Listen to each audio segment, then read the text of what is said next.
ஒரு சம்பு தண்ணி எடுத்துக்கங்க. அத தோசைக்கல்ல ஊத்தி அதுக்குன்னு வழக்கமா ஒரு விளக்கமாறு வச்சிருப்பீங்கல்ல? ஆமாங்க. அத அடிப்பக்கமா திருப்பி சரிங்க. வரட்டு வரட்டு வரட்டுன்னு ஒரு 4 இழுப்பு இழுத்து சரிங்க. நல்லா கழுவி விட்டுருங்க. சரிங்க. ஒரு கிண்ண நிறைய மாவு எடுத்து பெரிய ரவுண்டாவும் இல்லாம சின்ன ரவுண்டாவும் இல்லாம சரிங்க. பொதுவா ஒரு ரவுண்ட ஊத்தி 4-5 வெங்காயத்தை போட்டு அள்ளி பொடி பொடி பொடியா நறுக்கி அப்படியே மேலாப்ல பரபரன்னு தூவி விட்டு சரிங்க. ஒரு நீளமான கேரட் எடுத்து அதையும் பொடி பொடியா நறுக்கி சரிங்க. அப்படியே மேலாப்ல பரபரப்பா தூவி விட்டு சரிங்க.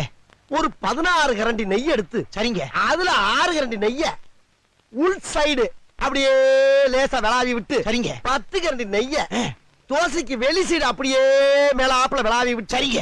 இட்லி பொடி இருக்கு பாத்தீங்களா, அத அப்படியே அள்ளி மலை சாரல் மாதிரி அதை மேலாப்ல பரபரன்னு அப்படியே பேய விட்டு சரிங்க.